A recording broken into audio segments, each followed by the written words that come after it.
Do outro lado da área de operações, observava-se Ian Merrill. Sim, aquele Ian. Levantar-se da mesa como um homem saindo do próprio velório. O novo CEO, Ryan Callahan, nem sequer o olhou nos olhos. Consultava o celular de forma impaciente, como quem tem compromissos mais importantes que a reunião à sua frente. Estamos eliminando funções não essenciais, murmurou Ryan, já acenando para a segurança, como se Ian fosse um vírus a ser isolado. Ian não piscou, não hesitou. Apenas olhou para Ryan, depois para a estagiária do RH que se remexia perto da impressora. Vamos fazer isso direito, disse ele. Sem emoção, sem discussão. Como se já tivesse enterrado aquela empresa centenas de vezes na cabeça, e agora ela apenas o alcançasse. Foi nesse instante que se percebeu o gesto. A mão de Ian pairou sobre uma fotografia emoldurada sobre a mesa. Ele e Alan Worth, o fundador original, diante do primeiro armazém da Silvertree, com vigas de aço e cimento ainda fresco. Ian fitou aquela imagem como quem encara uma lápide. Em seguida, saiu. Sem cerimônia, sem despedidas, apenas foi. Se você acha que já entendeu tudo, continue assistindo porque a história só revela seu segredo mais impactante no final. E já aproveita e escreve nos comentários de onde você está assistindo. O fato é que ninguém na matriz parecia se lembrar. Ian não era um veterano inofensivo da área de logística. Ele era a razão de tudo funcionar.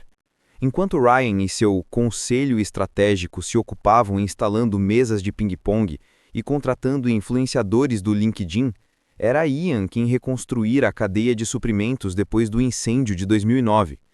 Foi ele quem manteve a empresa viva durante o recall de 2014, quando as peças vindas de Guangdong chegaram todas com etiquetas erradas.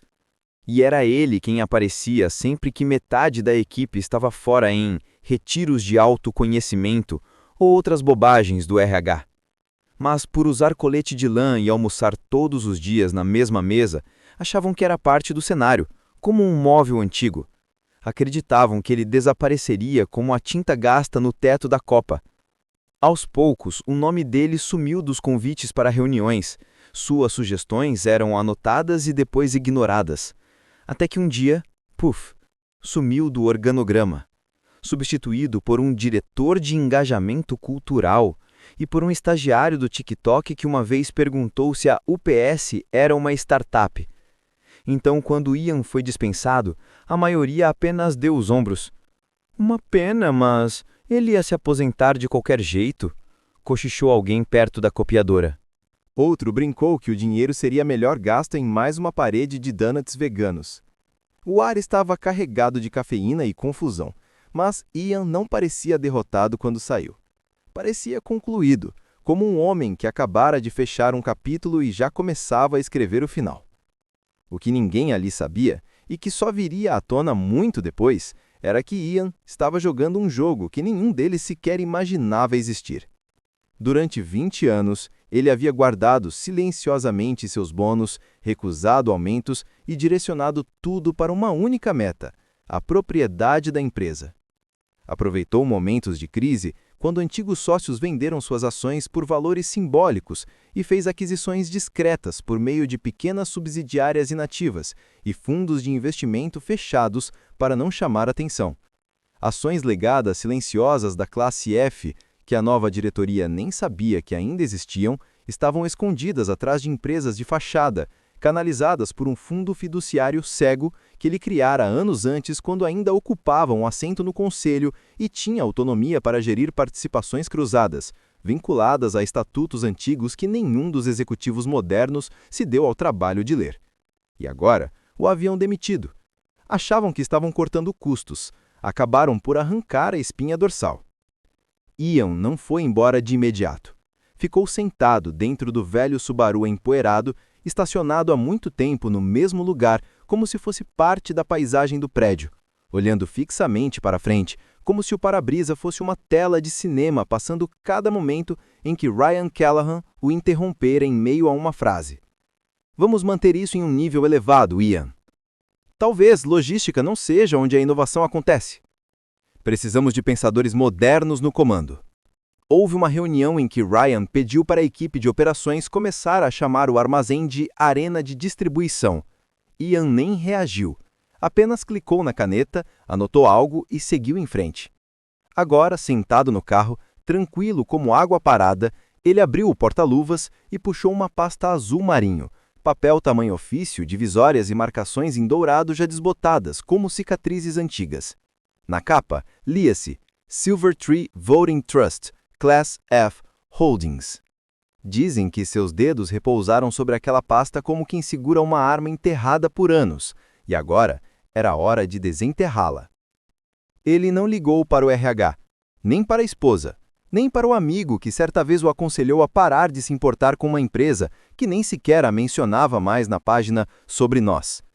Ligou para apenas uma pessoa, Evan Hoare, ex-cofundador e hoje advogado de um pequeno escritório no interior, ainda fiel à velha máquina de fax e ao café de cafeiteira italiana, o tipo de homem que lê estatutos como padres leem escrituras.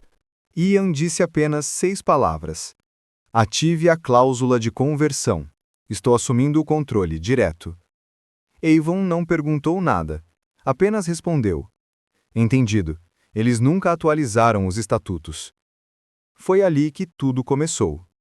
O que ninguém percebeu, nem o jurídico, nem Ryan, nem o exército de consultores de reestruturação cultural, era que a participação de Ian não havia desaparecido.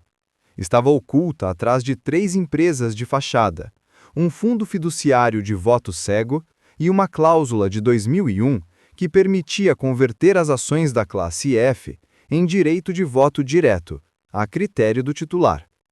E ninguém jamais perguntou quem era o titular, porque ninguém se importava. Ian se deixou apagar, deixou que o esquecessem, mas ele não havia esquecido.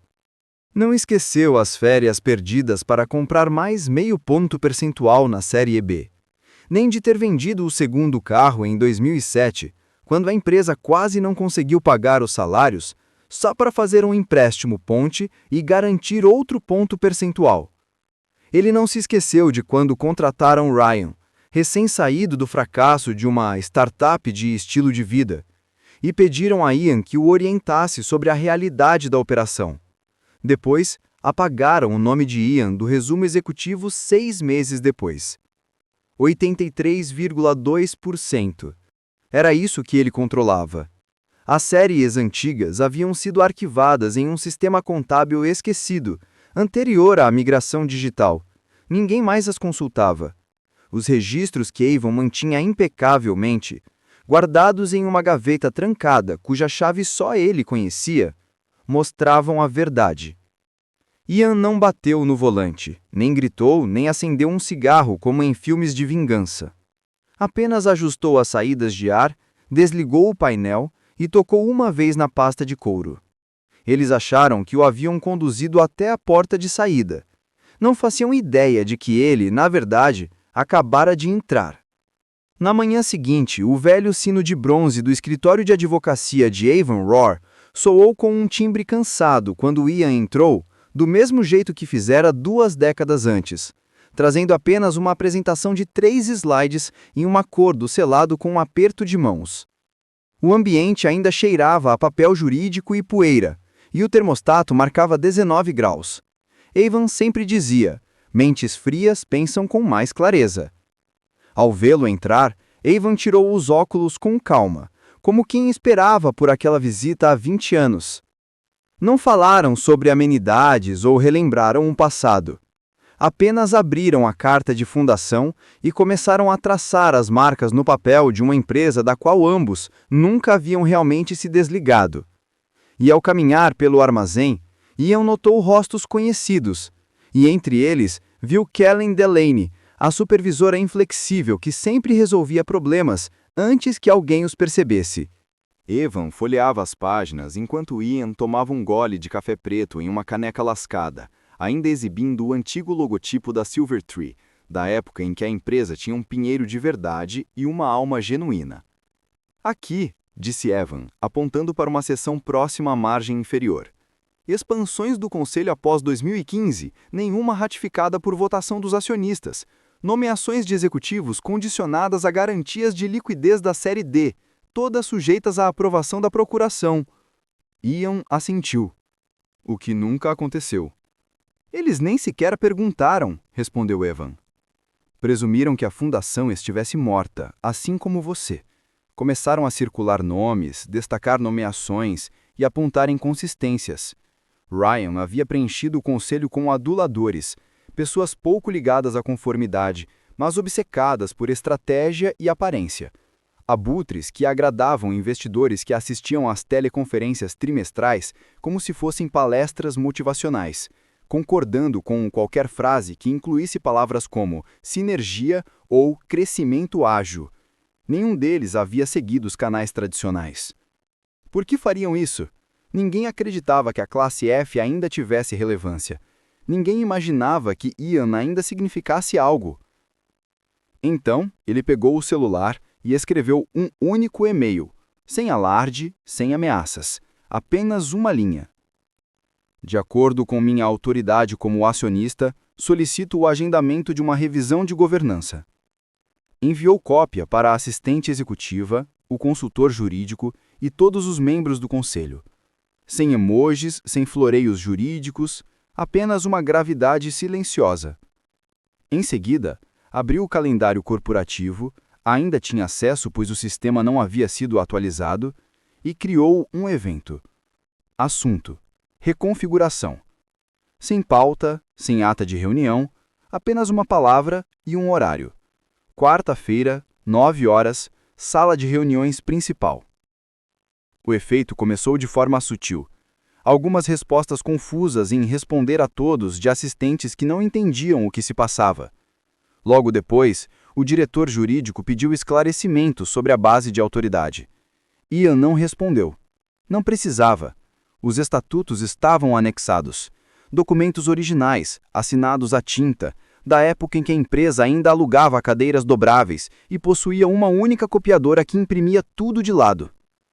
Enquanto isso, Evan, com a precisão metódica de sempre, começou a protocolar discretamente a declaração de acionistas no registro corporativo estadual. Procuração antiga revogada, controle direto assumido, direitos majoritários exercidos, sem alarde, sem anúncios, sem manchetes. Mas, peça por peça, a mão de Ian deslizava pelo tabuleiro de xadrez, enquanto o outro lado estava muito ocupado promovendo a própria imagem no LinkedIn para perceber que estava sendo movido como peões. O novo império não se construía com ostentação. Era feito de notas de rodapé. Notas que Ian escrevera, Evan preservara e Ryan jamais se deu ao trabalho de ler. Ian não queria o cargo de volta.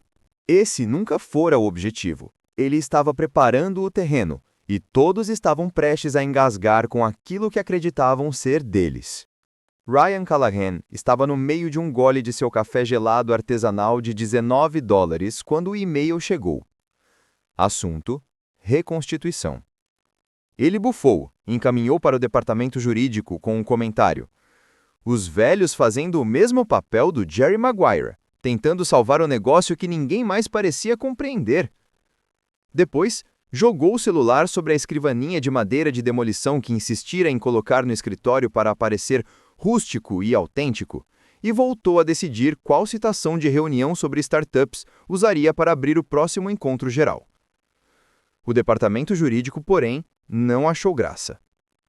Andréa Morales, conselheira jurídica, afiada como lâmina e 2 vezes mais paciente, abriu o anexo, ajustou os óculos e leu a linha 47 dos artigos de fundação 2 vezes, depois novamente em voz alta. Cláusula 14b. Autoridade de governança da classe F, disse, a voz vacilante. Por maioria de acionistas via procuração ou conversão direta. Leu novamente com mais firmeza.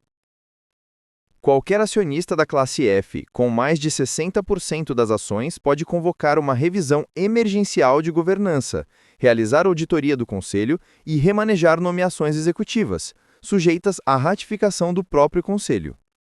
Ryan recostou-se, dispensando-a com um gesto. Isso é cláusula padrão de 20 anos atrás.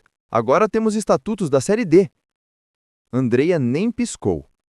A Série D não anulou a classe F, foram adicionadas em camadas, a menos que alguém tenha alterado formalmente a Carta Constitutiva, e quando digo formalmente, quero dizer com votação dos acionistas e registro estadual, a cláusula 14 ainda está em vigência. Ryan piscou, confuso. Pera, você está dizendo que ele pode mesmo? Estou dizendo que ele pode sim convocar essa reunião legalmente, interrompeu Andrea. Silêncio. Do outro lado da cidade, Ian estava em pé diante do Cais 4, no antigo centro logístico da empresa. O ar ali cheirava a pó de pallet, óleo de máquina e trabalho de verdade. Nada daquela fragrância de lavanda cuidadosamente escolhida do andar do bem-estar na sede. Era um lugar de aço e movimento. E para as pessoas dali, Ian não era apenas um ex-funcionário. Ele era parte do alicerce. Não achei que veríamos você por aqui de novo, gritou o operador de empilhadeira, o Sr. M, do alto do galpão. O crachá dizia Reggie e parecia o mesmo de quando Ian ainda supervisionava as operações pessoalmente. Eu poderia dizer o mesmo, respondeu Ian, apertando sua mão com firmeza. Caminhou pelo prédio, acenando para rostos familiares, observando quem ainda permanecia. Passou por Janet, na recepção. Ela interrompeu o que estava fazendo e lhe deu um sorriso discreto. Ainda usando a mesma jaqueta, hein, Sr. M? Ainda serve, disse Ian, batendo no distintivo da manga. Construí este lugar usando ela. Seguiram até o antigo escritório de canto, agora transformado em sala de descanso. Encontrou Nolan lá, gerente sênior de logística, um trabalhador incansável. Nunca impecável, mas sempre confiável. Ian serviu café para os dois, usando uma cafeteira amassada que já devia ter uns 10 anos. Se eu precisar da sua opinião sobre alguma coisa, perguntou Ian em voz baixa. Eu aceitaria, respondeu Nolan sem hesitar. Você nunca quis crédito, só resultados. Sempre disse que o armazém não ligava para quem ganhava crédito, apenas para quem aparecia. Ian assentiu. Talvez eu precise que você apareça de novo, só mais uma vez. Lá fora, 2 estivadores encostados no parapeito o observavam sair. Ele realmente foi embora? Perguntou um. O outro balançou a cabeça negativamente. Não parece um homem que se foi. Parece um homem fazendo suas rondas. Eles ainda o chamavam de Sr. M. Ninguém os instruiu a isso. Nenhum comunicado oficial foi enviado. Nenhum e-mail de despedida. Era simplesmente quem ele era, mesmo agora. De volta à sede, Ryan tentou disfarçar o nervosismo marcando outro evento de integração da equipe e sugerindo emojis temáticos no Slack, para aumentar o moral. Mas a inquietação já se espalhava. O departamento jurídico estava em silêncio. A área de operações demorava mais do que o normal para responder. E alguém do financeiro acabara de solicitar a revisão completa do histórico de participações acionárias. Algo estava acontecendo. Nada chamativo, nada espetacular. Apenas inevitável. O PDF carregava lentamente e cada porcentagem era como um prego pressionando a paciência de Ryan.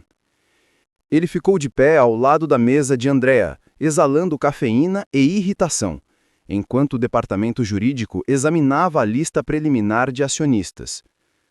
Um simples pedido de conformidade, pensou ele. Apenas uma formalidade para ganhar tempo. Então, o cursor parou. Andrea não disse uma palavra. Apenas virou o monitor em direção a ele e apontou uma linha no meio da tela. Ryan cerrou os olhos, confuso, até que leu. Entidade: Ridge Pine Holdings LLC. Participação: 83,2%. Proprietária beneficiária: Silver Tree Voting Trust, anteriormente sob procuração, convertida em controle majoritário, direto, ativa. O silêncio veio primeiro. Depois, o calor. Como se todo o sangue em seu corpo tivesse decidido correr na direção errada. 83,2%. Ele soltou um grunhido, meio riso, meio enjoo seco. Mas que diados é isso?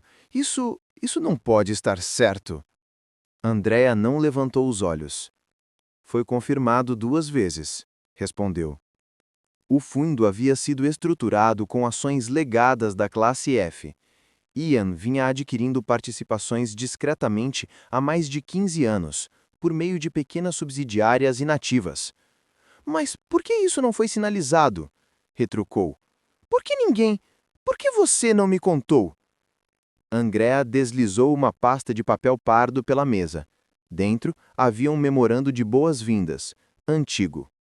Você foi orientado a solicitar uma revisão completa da tabela de capitalização durante a transição, explicou. Você recusou. Ele olhou para a pasta como se estivesse escrita em outro idioma. Pensei que o fideicomisso fosse apenas algo simbólico. Você presumiu? Respondeu ela, sem traço de impaciência, apenas com a precisão exausta de quem já repetiu aquilo antes. Você nunca perguntou quem detinha a procuração, então seguimos com a estrutura existente. As peças começaram a se encaixar na mente de Ryan, mas era como tentar segurar uma faca em queda. Ian nunca havia aparecido no registro principal.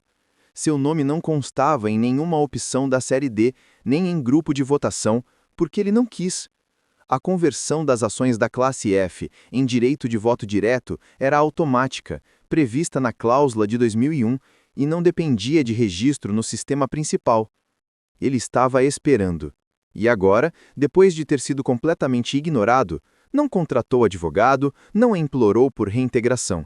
Ele simplesmente puxou o maldito cordão do paraquedas corporativo. Um novo e-mail de Ian chegou. Assunto: pauta final da reunião do conselho. Ele clicou como se o arquivo fosse explodir. Havia apenas 5 itens: revisão da auditoria clínica, revisão do estatuto, reconstituição da governança, reestruturação da liderança e, por fim, redistribuição das vagas do conselho. Pendente.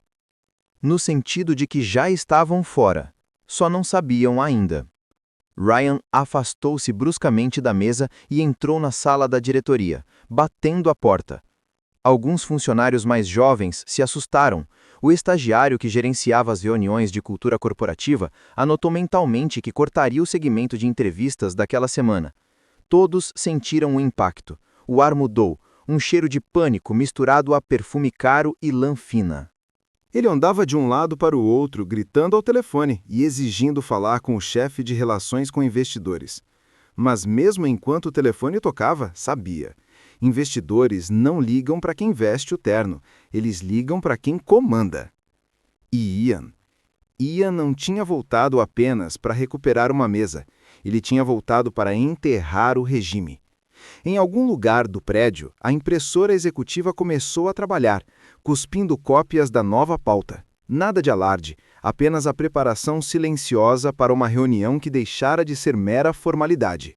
Agora seria um acerto de contas. Às 8h58, a sala já estava lotada, ninguém falava. O silêncio não era respeitoso, era sufocante. Os executivos tomavam café, como se a cafeína pudesse servir de escudo.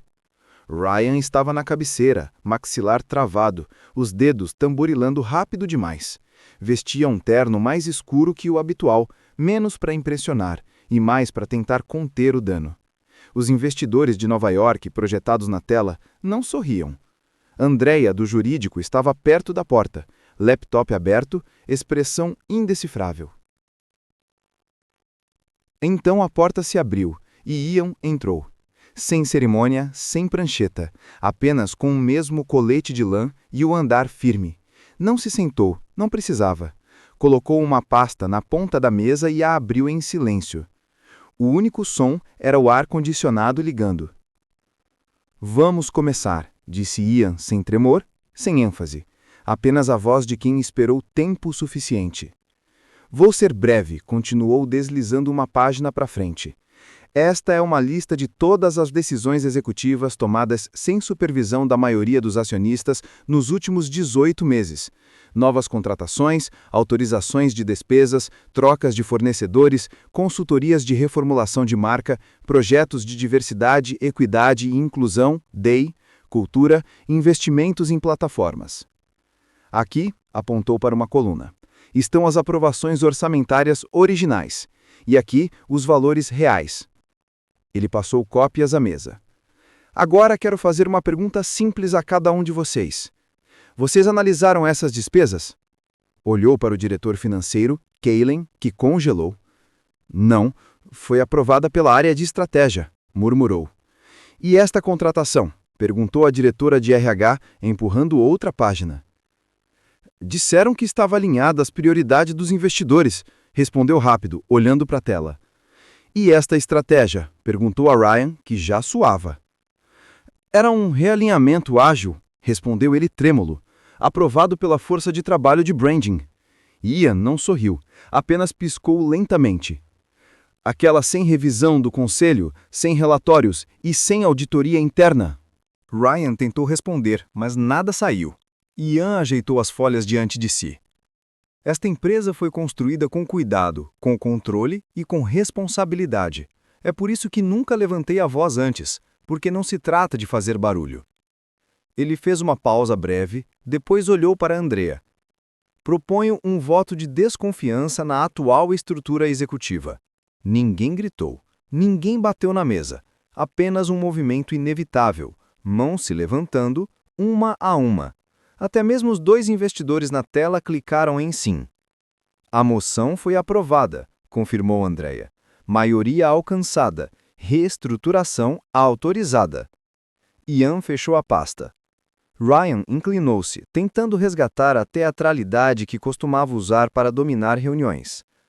Você não pode simplesmente substituir toda a equipe de liderança da noite para o dia. Ian olhou diretamente. Engraçado, você conseguiu. Ninguém riu. Conforme a reunião terminava, alguns executivos se aproximaram de Ian, vozes baixas, tons submissos. Se houver um lugar para mim na nova estrutura, ficarei honrado. Sempre respeitei sua liderança. Diga onde posso ajudar. Ian apenas assentiu. Não estava ali para favoritismos, nem para desculpas. Ele veio para reorganizar a mesa. E agora, com todas as mãos levantadas, o castelo de cartas começava a ruir, silenciosa e precisamente. Ryan recostou-se, a voz tomada pelo desespero. Vocês não entendem de governança moderna. Não é assim que se lida com reestruturações no mercado atual. Você está enganado quanto à sua reputação. Eu construí a espinha dorsal da logística. Você criou dívidas. Silêncio.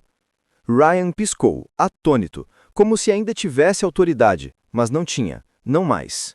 Não naquela sala, onde todos os votos já estavam contados e todas as páginas assinadas. Ian não fez nenhum gesto dramático, apenas tirou um envelope grosso da pasta e o entregou a Andrea, que se levantou e distribuiu o conteúdo com a precisão de um advogado em sentença final.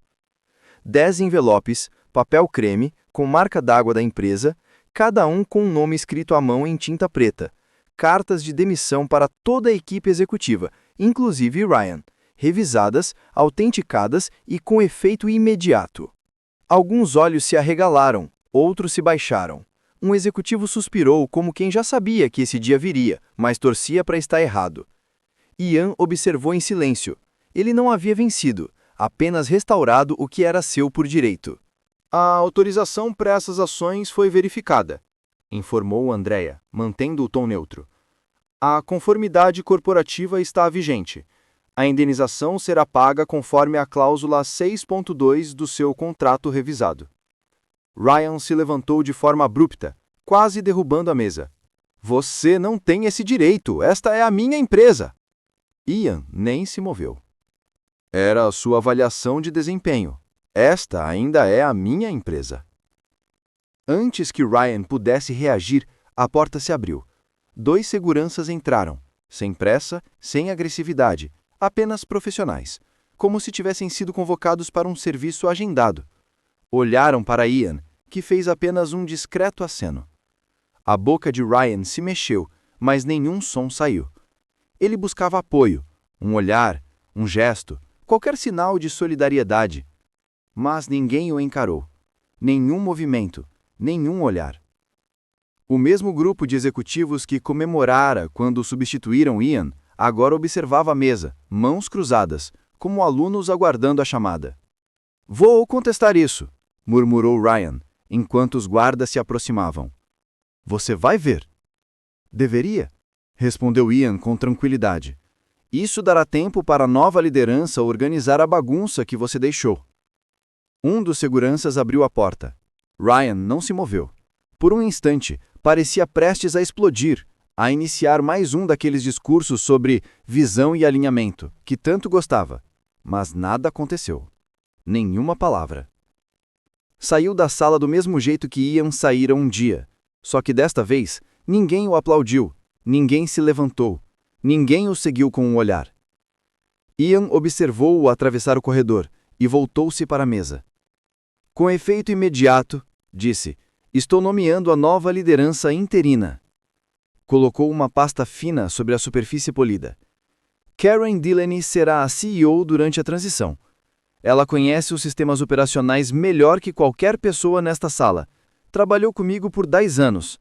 Foi ela quem manteve tudo funcionando enquanto vocês estavam ocupados em reuniões externas.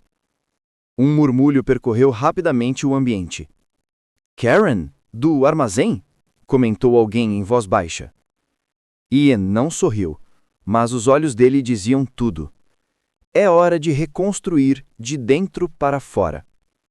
Não esperou aplausos. Nenhum viria. Apenas o silêncio atônico e o som distante de uma cadeira girando lentamente na cabeceira da mesa. O escritório continuava o mesmo. Paredes de vidro, suculentas cuidadosamente escolhidas, paleta azul oceano e bege planejada pela equipe de design. Mas algo havia mudado. O ar parecia mais leve. Sentia-se nos corredores, na forma como as pessoas pararam de falar em siglas, na maneira como as conversas no Slack diminuíram e os e-mails ficaram mais diretos. Ian nunca mais voltou ao antigo escritório, nem se sentou na cabeceira de mesa alguma. Trabalhou silenciosamente em uma pequena sala próxima ao elevador de carga, um antigo depósito transformado em estação de trabalho. Sem crachá, sem título, apenas um laptop, uma pilha de relatórios e uma rotação de chefes de departamento que iam até ele para explicar o que estava quebrado e o que precisava ser corrigido. Ele não gritava, não microgerenciava, apenas fazia, repetidamente as mesmas 3 perguntas. O que é necessário para acertar? O que o último gestor ignorou? O que ainda não percebi? E isso bastava. Semanas depois, o orçamento de marketing para influenciadores foi reduzido em 70%, sem e-mails, sem memorandos, apenas um convite de calendário que desapareceu durante a noite. O cargo de diretor de experiência de identidade de marca foi eliminado, substituído por Trey, ex-supervisor de logística que havia economizado uma quantia considerável no ano anterior ao redirecionar fornecedores de embalagens durante uma crise de suprimentos. Trey não usava terno e ninguém se importava. Karen Delaney, agora CEO interina, administrava a empresa com eficiência. Reuniões semanais de operações, inspeções no chão de fábrica e um convite fixo em sua agenda. Pergunte-me qualquer coisa. Quartas-feiras no armazém, 11 horas. Os funcionários comentavam entre si. E eu nunca levantava a voz, nunca precisou. Você sente, não sente? Tá tudo funcionando de novo, dizia um funcionário ao outro.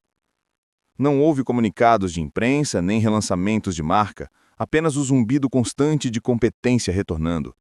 Pagamentos a fornecedores se estabilizaram, retenção de pessoal aumentou. 3 grandes clientes que cogitavam sair renovaram contratos sem insistência. Um deles escreveu na carta de renovação: é bom ver que os adultos voltaram a comandar. A mídia só percebeu semanas depois.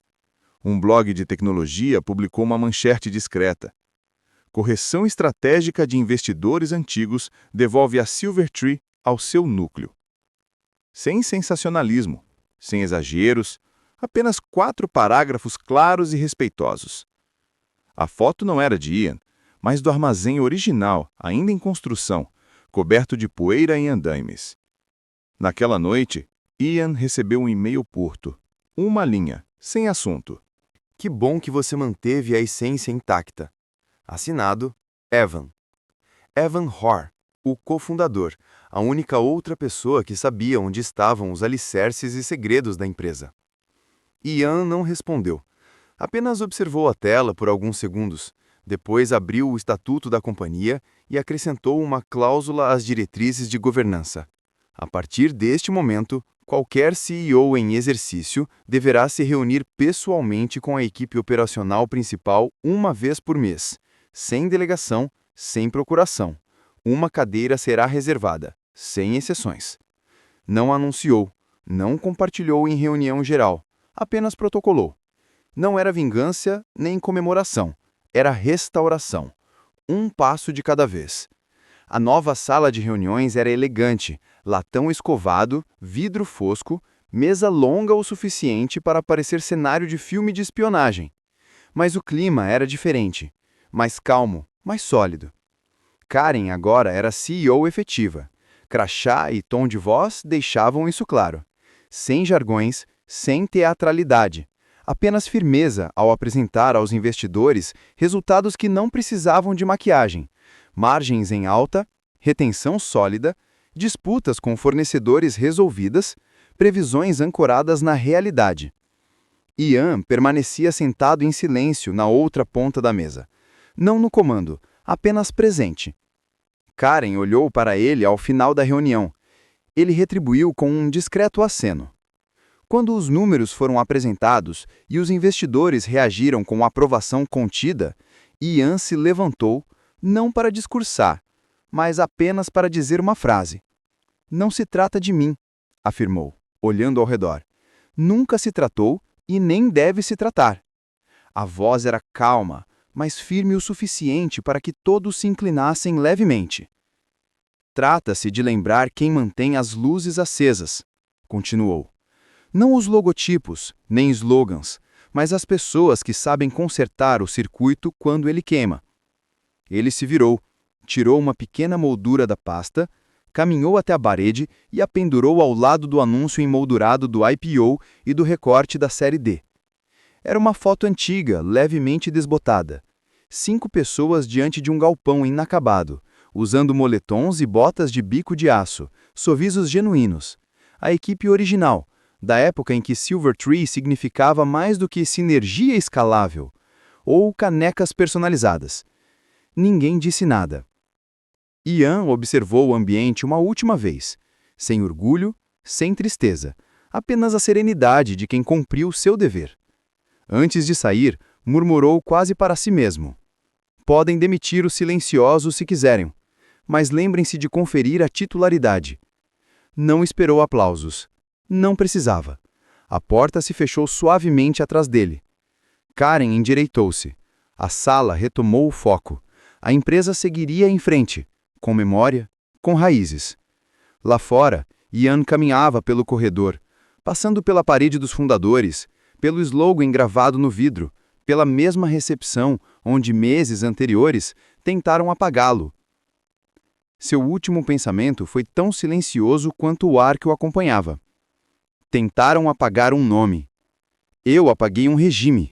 Bom, o episódio mostra que o verdadeiro poder nem sempre é visível.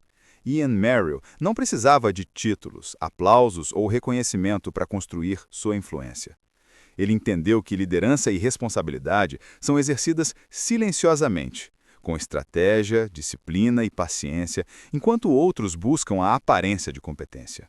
A história nos lembra que subestimar alguém com experiência e conhecimento profundo pode ser um erro fatal, e que o valor real de uma pessoa ou de um profissional não está no que é visto imediatamente, mas no impacto que causa quando ninguém está observando. Ian nos ensina que legado, memória e ação consistente falam mais alto que performatividade ou modismos corporativos.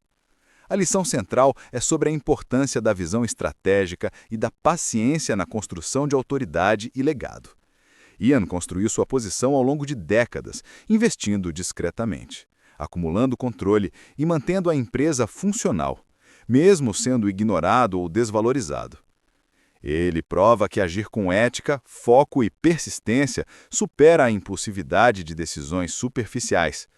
Além disso, destaca que conhecimento profundo do funcionamento real de uma organização é mais valioso do que títulos ou aparência de poder. A lição é clara. Entenda o sistema, seja resiliente e, mesmo nos bastidores, é possível conquistar resultados que transformam a realidade sem precisar de holofotes ou reconhecimento imediato. Agora me diz, se você estivesse no lugar de Ryan, o que faria ao descobrir que 83,2% da empresa estava sob controle de Ian? Qual decisão silenciosa de Ian você considera a mais estratégica? Acumular ações discretamente ou restaurar a liderança sem alarde? Escreve aqui nos comentários, eu quero muito saber. E não esquece, deixa também o seu comentário com uma classificação de 1 a 10 para mostrar o quanto você gostou, porque assim eu consigo trazer mais vídeos que sejam interessantes para você. Se você se surpreendeu com a história de Ian Merrill, curta o vídeo e inscreva-se no canal para não perder as próximas reviravoltas corporativas incríveis.